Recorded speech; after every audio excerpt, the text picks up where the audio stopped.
back inside the Now Morning Show. This morning, we are joined once again by Mr. Richard Solomon, the Managing Director, Development Consulting Center Ltd. And this morning, we're chatting about gaining leadership currency, hence the song, Follow the Leader, Leader, Leader.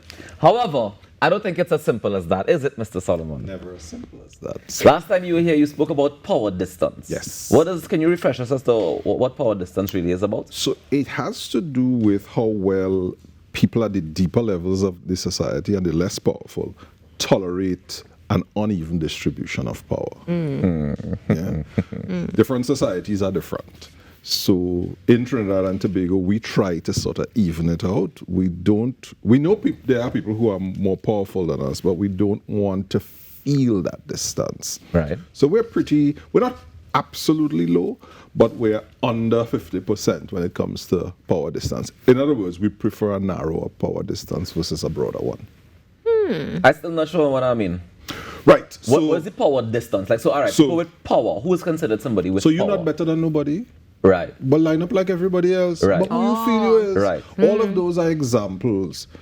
They had to come down here and talk to we. Yeah. So why the Prime Minister not here to come and see my why dream? Why my MP not here? Why am I not seeing my MP every week? There's Right. an expectation. Okay. We like things like an open door policy. You hear down to earth being raved about. People use it as a compliment. He's so down to earth.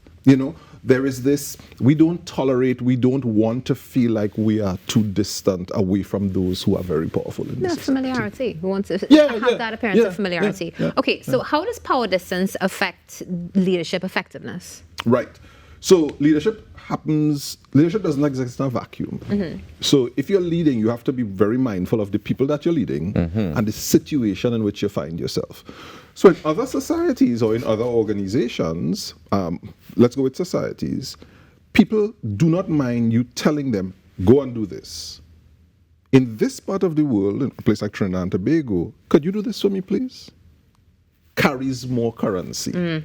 People do not want to feel like you are lording over them, like you are in charge of them. They know you are in charge, just don't whip me with it. So what you find is that people want to be consulted a lot and and there's nothing wrong with that. It's just that the leaders have to understand that if you sound like you're buffing people too regular, then you start to estrange them. And another leader will be seen much more positively because even though they buff, they might come around and say, I'm not buffing you, eh? For those who have ears to hear, let them hear. As I sip my coffee. But in light of that, though, Yes. Natasha asked about efficiency of the leadership, right? So in terms of, all right, so that's two examples you gave of I can instruct you or I can ask you nicely.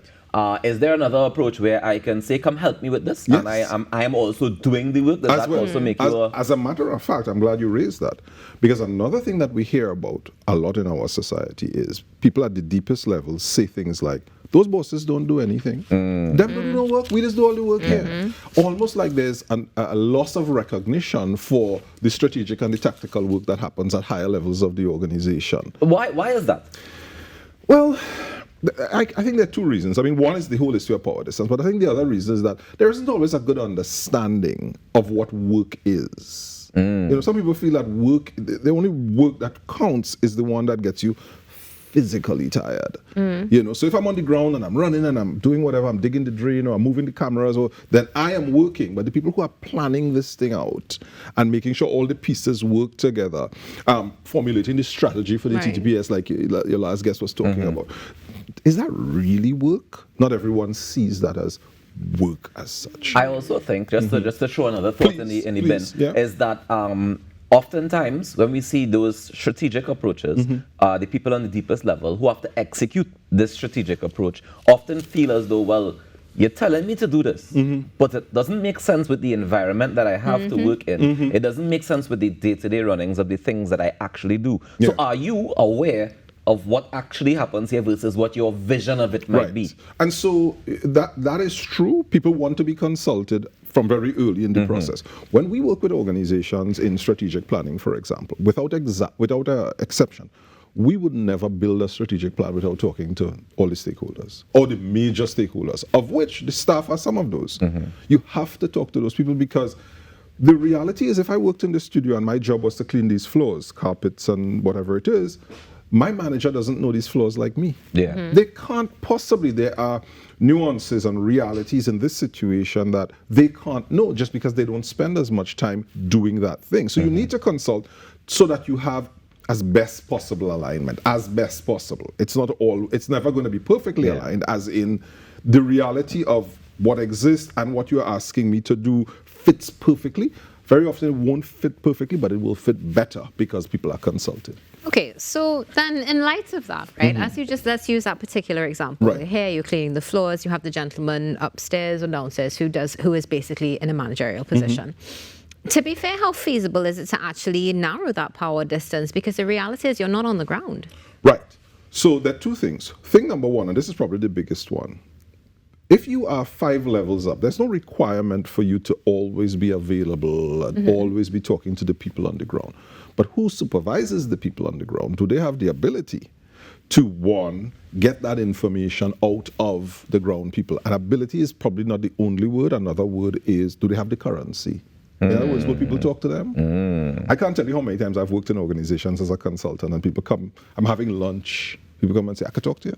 And they give you a long story. And I'm like, have you spoken to your supervisor, your manager? They don't want to hear me. Afraid to talk to them. If I talk to them, they will say, I might lose more. I might lose more. You see, so people begin to feel mistrustful. So that's probably the biggest thing, you know. You need to get leaders at every level of the business leading. Not just walking around to say the floor mop. That's important, yes, but the person who is mopping the floor, the gaps that exist in the whole keeping the space clean and tidy, they know those gaps. You don't know them. So if that information could get up the line, because you're trusted, and then if you could represent that honestly at the next level, that's the second thing. Because people want to make their area look perfect. So I have no problems here, boss. You know, I'm the supervisor. I have everything good. Everything is fine. Who does that help?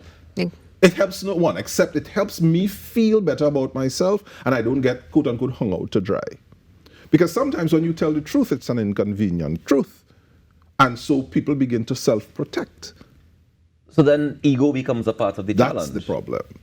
And of course, if those are the higher levels of the organization, treat the squeaky wheel as a problem versus, well, we need to sort out the squeaky wheel. Let me know. Come on, let me know.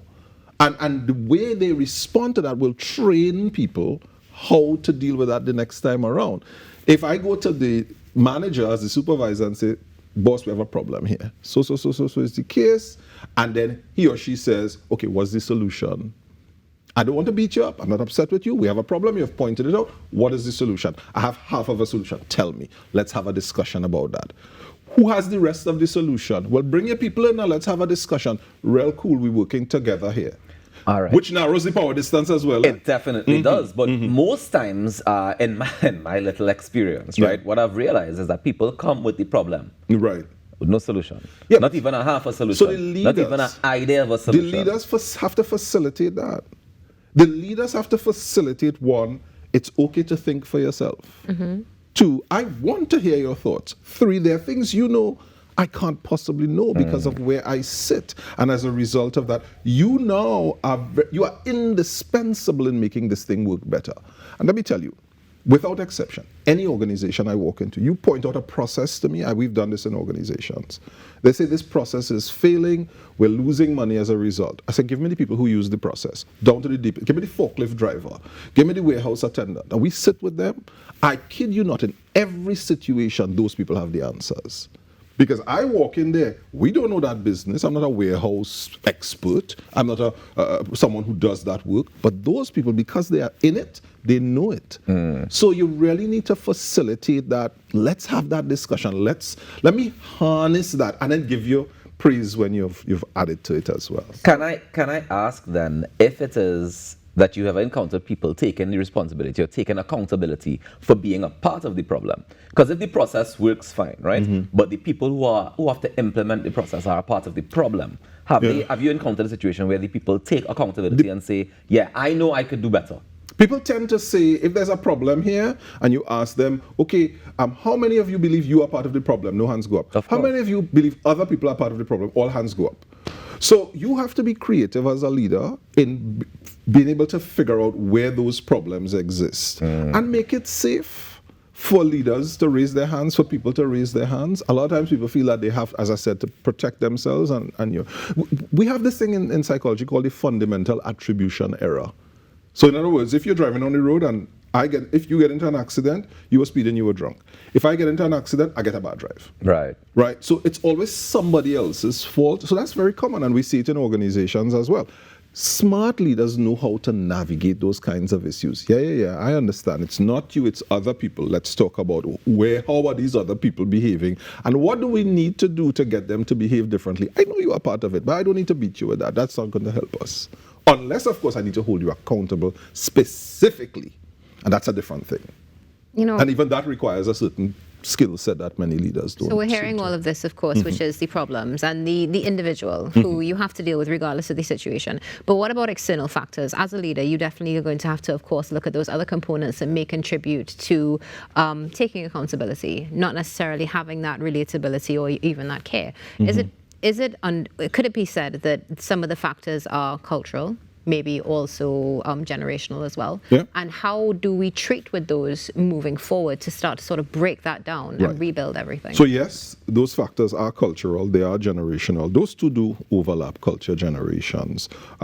As an example, younger people in the workplace are not as enamored with hard work as those who... I think that is the most poetic way I've heard it put in a long time. Well said, sir. Well said. They're not enamored with hard work. Thank you. As maybe our parents were, and maybe as we are. So you find that work-life balance has taken on a different meaning in the current generations. And what is culture? Culture is values and behavior. So what do people value, and therefore how do they behave? That does not prevent us from holding people accountable, however. So, for example, less accountability for time, more accountability for output. Right. So work from home. Right. It's been in the news recently. I find you're really bringing up news topics these days. I listen to the news. Okay. He's an informed gentleman. So work from home. Work from home. What is important? Presence or productivity? Well, as we learned during the pandemic, right? Productivity is what's important. We didn't need to come to work every day to be able. Even us, we did the show from home, right? At some points in time. So productivity is a factor that matters. Yes, but some people don't work from the office. So that's a reality that you have to take into consideration. So when you say, for example, let's have a situation where people measure productivity, then I'm going to hold you accountable for the output. Don't lay on excuses on me. So you said we did the show from home. That means that you at the appropriate time you showed up, you were ready, you were dressed, you were on camera, you were doing what even if it was just halfway dressed. The part on camera. That's fine. I still do that myself, right? But that's the point. You still have to be held accountable for the productivity. So it cannot be that we remove, in this case, the time requirement and the productivity requirement. And that brings me back to one of my favorite talking points for Trinidad and Tobago, and probably in another program we'll discuss that. One of our biggest needs is to get this productivity thing right. Too many people want it their way. This is not Burger King. You can't just have it your way. Well, we need the discipline, the tolerance, and the production. Right? There you go. Richard Solomon, thank you so much for joining us today. Of course, this conversation is going to continue. I hope it does. And I expect to see you back so we can discuss the productivity and how we can do better at it as a nation. Yeah? Looking forward. Thank you so much for joining us. Ladies and gentlemen, Richard Solomon, Managing Director at Development Consulting Center Ltd, joining us on the Now Morning Show to chat a little bit about leadership and leadership currency. Let's take a quick break and we come back. When we come back, we're going to tell you about an event that's coming up, so stay tuned.